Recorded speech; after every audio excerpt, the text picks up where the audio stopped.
जब जिक्र मोहम्मद होता है रहमत की घटाएं छाती है।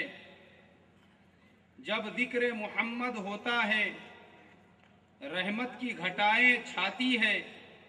सरकार मदीना के दम से दुनिया में बहारें आती है। ये थे मदरसा बैतुल उलूम के तालिब इल्म मोहम्मद समीर कोंडवा। इनकी ये नात शरीफ सुनकर हमारे कोंडवा की एक मुअज़्ज़ज़ हस्ती जनाब हाजी इब्राहिम साहब जो MIM के जिम्मेदार हैं, उनकी जानिब से 500 रुपये इनाम में दिए जाते हैं।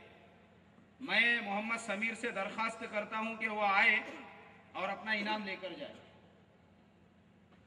अब इसके बाद फिर दोबारा से सरकार दो आलम सल्लल्लाहु अलैहि वसल्लम की शान में गुलहाए अकीदत पेश करने के लिए मैं मदरसा बैतुल उलूम के दूसरे तालिब इल्म मोहम्मद अरबाज को दावत देता हूं कि वो आए और सरकार मदीना सल्लल्लाहु अलैहि वसल्लम की शान में गुलहाए अकीदत पेश करे।